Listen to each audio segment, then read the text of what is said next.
Let's face it, feet are weird.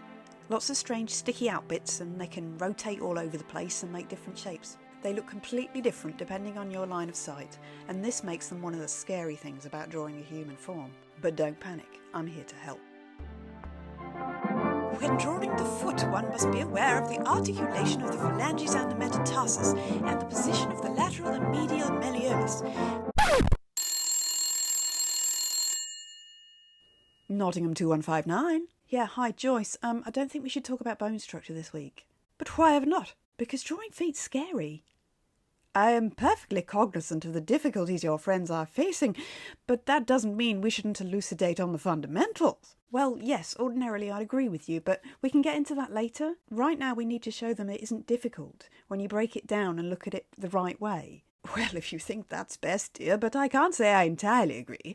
There'll be plenty of time to discuss the complicated things later, but right now we need to break it down into simpler steps. All right, darling. Thanks, Joyce. See you later. Bye-bye, dear. Right then, drawing feet needn't be as scary as it looks. I'm going to show you some simplified anatomy, none of this medial malleolus business. To draw feet, you need to understand how they are put together. So I'll talk about that next, but then we'll look at dividing the feet into geometric shapes, just like we did with the facial features a few weeks ago, and you'll be able to vastly improve your work because you'll be looking at the feet in a completely different way. It's important first of all to look at what part of the foot touches the floor.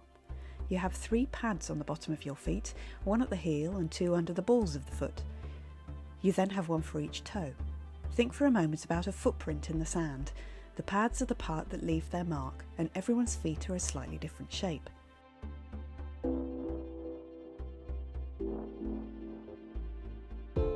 The opposite of this is the arch of the foot, the part of the underside that doesn't touch the floor. Again, they can be higher or lower depending on the individual. It's important to think about how the size of the arch informs the shape at the top side of the foot, creating an asymmetrical shape on the top part. The toe bones are called the phalanges, as every Friends fan will know, and it's important to look at the joints in this diagram to understand how they work. You see, I told you you'd need me, darling. The foot bones are divided into 3 sections: the phalanges, the metatarsals and the tarsus area. All the phalanges have 3 visible joints, with the exception of the hallux or big toe, which contains 2, and is responsible for balance and additional leverage when walking. Thank you, yes. The toes have their own pads, and again we will need to think in terms of what touches the floor and what doesn't when the foot is standing flat. Between the toe pads and the balls of the foot there is a section that doesn't reach the ground, imitating the arch we looked at a moment ago. Just like the arch, that gap determines how the top of the toes look. The toes all have 3 joints except for the big toe, which has only 1. Everyone's toes are different. Some curl under, some are quite flat, they're long, they're short, it depends on the person. Generally, little toes tuck themselves under, big toes tend to raise up at the end, making a mini ski jumper slope. When the other toes are pressed into the ground, they can look like little steps. Again, the pads will be touching the floor, but that gap underneath will still be there. It's good practice to draw from life, and we all have toes to draw, so look closely at yours and realise how different they are from each other, and observe how they look when you're moving around. No, don't crash into stuff though, because you need to look where you're going as well. So, let's get down to it. Feet have lots of little structural elements that you have to take into consideration when drawing them. But now we're going to simplify it massively. Start with a wedge for the main body of the foot and a smaller wedge mirroring the first for the big toe. Add a circle at the other end for the heel, and it's very important that some of the edge of that circle sits outside the large wedge. Then, using what you've learnt so far today, draw in the foot shape over your construction lines, remembering to think about the arches, the foot pads and the ankle bone. This wedge and circle method can apply to many angles for the foot. For example, a pointed foot about to lift off the floor whilst walking is a vertical version, with the small wedge still flat on the floor in order to ground the toes. It's important to think about the folds of skin that will appear at the ankle on this pose because of the bend of the ankle joint, and also on top of the big toe at the other end of the foot. Now for a slightly more complicated one. The foot drawn from behind. This scares some, but it needn't. Again, start with your triangle and ball shapes, making sure the ball crosses the base of the triangle. Draw a diagonal line, the direction depending on which foot it is, left or right. This will give you the placement for the ankle bones. The outer bone is always lower than the inner one. Draw in your foot shape, not forgetting the Achilles tendon. It's the big tendon attached to the bottom of your heel and goes up the back of your leg, helping your foot to flex.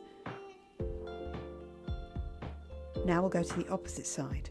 The basis is the same as before, the wedge and the circle for the heel and the diagonal line for the ankle bones. This time, however, we can see more of the toes, so we need to add a second rather funny shaped wedge. It'll curve upwards from this viewpoint and be bigger at one end with a straight edge and smaller with a curve at the little toe end. Add in your 5 toes and the ankle shape. I talked earlier about the arch of the foot informing the shape of the top of the foot. This is where we can see this at work. When you start shading, you'll need to think about the asymmetrical curve that sits on top of the foot and think about how light will fall upon it and shade following that curve. Your wedge shape will change direction depending on the way your subject is facing, but it will always be there in some form. Whether you're looking from the top, underneath or the side, the wedge and ball theory can apply, so have a go. If you have any difficulties, let me know and I'll walk you through it.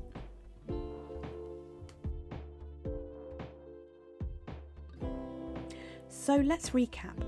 We've looked at the bottom of the foot and how it connects to the ground, how the malleolus bones, better known as the sticky out knobbly ankle bits, look, a lower bone on the outside and a higher bone on the inside.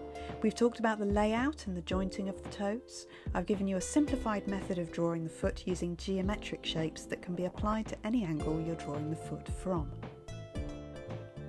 I really hope that everything I've said has given you the confidence to have a go. Don't be scared. As I've said to you before, draw like no one's watching because they aren't watching. You don't have to show anybody any of your drawings unless you want to, and although I'd love you to send them to me so I can give you a tutorial, that is completely your decision, but I do want to help if I can. When you've got the hang of this method, you can start to make your drawings more complicated and dynamic like these. Take some photos and try to copy them. Once you know the basics, you can bend and stretch the concept and adapt it to fit you. What I've said isn't the proper way to do things. There is no proper way. It's just the way I do things. So make it fit you.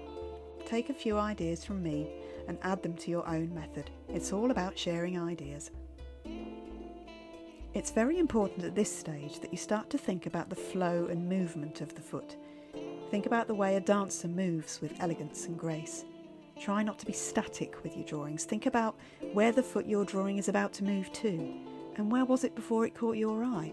It's a way of making your drawings more interesting. I used to be scared of drawing feet. A lot of artists are. Next time you're looking at paintings, observe how the feet have been executed.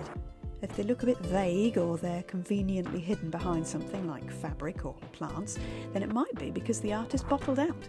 So you're definitely not alone. But it doesn't have to be like that. I began practicing and now I'm much better because for years, if I've found myself bored, I've got a pencil and paper, sat on the floor and drawn my feet. They're always there, available to model for me at a moment's notice and dressed for the occasion.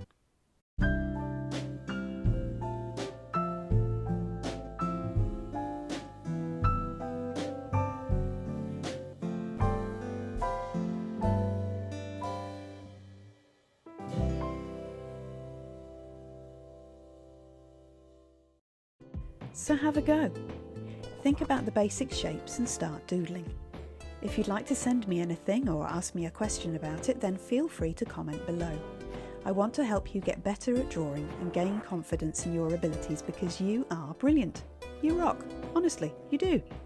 Ignore all those people who tell you you can't draw because I'm here to tell you that you can, and you will. You see the world in your own individual way and you interpret it uniquely. And you need to show that vision to the world. So get yourself a pencil, some paper, a cup of coffee, and come and join me.